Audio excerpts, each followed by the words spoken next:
God is telling Joshua, the book of the law Moses handed to you, stay with it. There's nothing new to tell you. Everything you will need, Moses has already laid the framework. Am I communicating at all? That thou mayest observe to do according to all that is written therein, for then thou shalt make thy way prosperous, and then thou shalt have good success. Now the word law, the book of the word law implies teaching, instruction, and principles. The word law in that context implies teaching, instruction, and principles. It was employed synonymously for a voice, commandment, and statutes. A voice, commandment, and statutes. Note that when God spoke to Abraham in Genesis 26 verse 5, Genesis chapter 26 verse number 5, because that Abraham obeyed my voice and kept my charge, my commandments, my statutes, and my laws. When God spoke to Abraham, he referred to the fact that Abraham obeyed his laws, which was referred to as the voice of God. When he says Abraham obeyed my laws, those laws were referred to in that same context as the voice of God. This was explained as the word of God to men through the ages. The laws was the voice of God, which is the word of God to men throughout all the ages. The word book, this book of the law, the word book, B-O-O-K, was translated from a Hebrew word which implies a document, a scroll, or a bill. A document, a scroll, or a bill. It is important to note that before Moses' birth, before Moses was born, there were events which was communicated by oral tradition. By oral, before Moses was born, there were events that were communicated by oral tradition. That is, it is passed down from one generation to the other via word of mouth, oral tradition. So, when you hear the word book, the use of the word book is peculiar to Moses. The use of the word book in the Bible is peculiar to Moses. So Moses committed the oral tradition which concerned the events that occurred before his birth, to writing to communicate God's promise to the people of Israel. The events that happened before Moses was born in Genesis was handed down to Moses via oral tradition, which Moses now put together and communicated as God's promise to the people of Israel. If you're with me, say, I hear. The book of Genesis, therefore, has as its background the book of Exodus. The background of Genesis is Exodus, because Genesis is the promise of an Exodus. Genesis is the promise of an Exodus. I decided to teach this in the first service because your brains are fresh. See here. This means that Moses wrote the book of Genesis, watch this, in order to explain God's promise. Moses wrote the book of Genesis in order to explain God's promise to the children of Israel based on where they were at that time, which was Egypt. There was to be an exodus, and it will be evident in Moses' writing of the book of Genesis, Because you will find, number one, in Genesis, there will be the employment of expressions. Expressions to depict God's plan to redeem. Expressions to depict God's plan to redeem. Number two, there will be use of language and words that has a background in where they were. Language and words that has a background in where they were, which is Egypt. Language and expressions that has a background in Egypt. Moses therefore employed figurative expressions in his writings. For example, are you still here? Genesis chapter 1 verse number 1. Genesis chapter 1 verse number 1. In the beginning, God created the heaven and the earth. Next verse.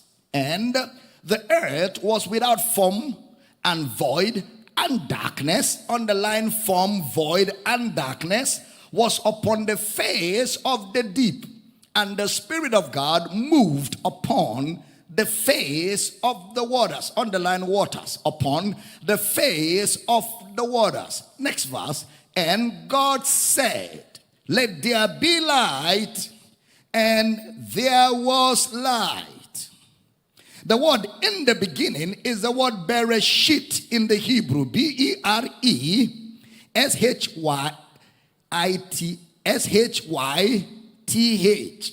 Bereshit, which was reference for something that is a head. Bereshit, something that is a head, something that is first, or something that is a founder. Head, first, or founder.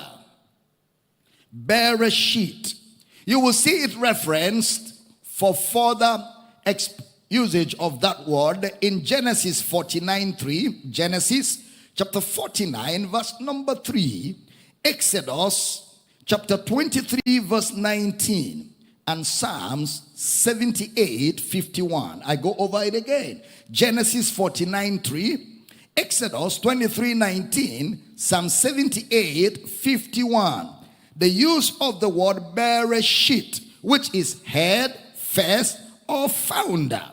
The word heaven in Genesis chapter 1. In the beginning, God created the heaven and the earth. Was translated from the Hebrew word which implies that which is above. Heaven. That which is above. Alright?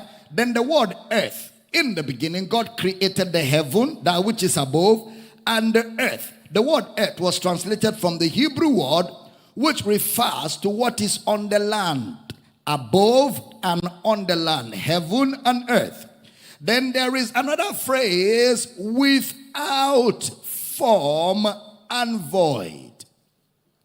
Without form and void was translated from the Hebrew word which implies empty, nothing, or formless. Empty, without form and void. Tohua bohua.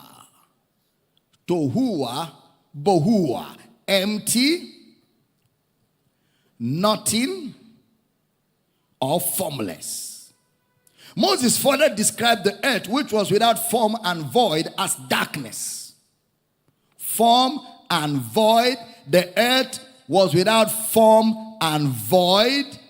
Then Moses said, form and void. What I'm saying is there was darkness. Form, without form and void. To further explain form and void, darkness, which represents a spiritual reality. Darkness, which represents a spiritual reality. Now, the same phrase was employed by Jeremiah. Now, look at me, everybody. How many of you know that the prophets took what Moses taught and prophesied it? How many of you know that? So, Jeremiah, a prophet, took what Moses said in Genesis chapter 1, verse 2, chapter 1, verse 1, 2, and 3, and amplified it in Jeremiah 4:22 to 27. Let's read it. Jeremiah chapter 4, verse 22 to 27. For my people is foolish. Who is foolish? My people. O fools, slow of heart to believe. O foolish Galatians, for my people is foolish. They have not known me. They are Scottish children, and they have none understanding. They are wise to do evil, but to do good they have no knowledge. Pay attention. I beheld the earth. I did what? Why will he beheld? Because he is a prophet. Prophets foresee. I beheld the earth, and lo, it was without form and void, and the heavens, and they had no light. Who used the verbiage without form and void? Moses. So who is amplifying that verbiage now? Jeremiah. Very good. Consistency of theology. I beheld the mountains, and lo, they trembled, and all the hills moved lightly. Next verse. Next verse. I beheld, and lo, there was no man. There was no man, and all the birds of the heavens were fled. Next verse. I beheld, and lo, the fruitful place was a wilderness, and all the cities thereof were broken down at the presence of the Lord, and by his fierce anger. Next verse. For thus had the Lord said, the whole land shall be desolate, yet will I not make a full end. Are you still here? So evidently Jeremiah employed the phrase without form and void to refer to the state of the people in the earth. So when Moses said darkness without form and void, he was talking about a spiritual reality which described the state of the people on earth. Moses was speaking spiritual language which described the state of the people on the earth. So what was Moses doing? Moses was writing to the children of Israel about God's creative and redemptive plan. God's creative and redemptive plan. Moses therefore employed an imagery to show the state of man, and the state of man was darkness. Then there's another word I asked you to underline: waters. In verse 2, upon the face of the waters. The word waters is an imagery employed by Moses to describe or represent people or nations. Water. Water is always used to represent people or nations. Genesis chapter 1 verse 3. Put it up again. Let's look at it. Genesis chapter 1 verse number 3. And God said, let there be light, and there was light. Now look at verse 2. Who was God telling to have light? Verse 2 of Genesis 1. And the earth was without form and void, and darkness was upon the face of the deep. And the Spirit of God moved upon the face of the waters, upon the people, upon the nations. The Spirit of God was moving because the earth, people were in a state of darkness. Spiritual comatose. Is that correct? Darkness all over the face of the earth. What God said was, let there be light in the nations of the world. Waters, nations, darkness. Then God said, let there be light in the nations of the earth. Teaching good. Therefore, Genesis chapter 1 verse 1 to 4 was Moses writing to a people who were at that time in captivity about God's redemptive plan. About God's redemptive plan. Notice also that in Moses' application of imageries or figurative expressions, there was a background of several words or a background of several concepts and practices from Egypt.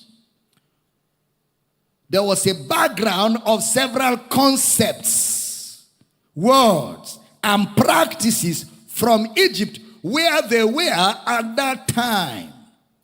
Therefore, the concept and words ought to be understood and explained, not only from their grammatical meanings. You didn't hear that. The words ought to be explained and taught, not only from their grammatical meanings, but also from the cultural and historical background from which they were derived.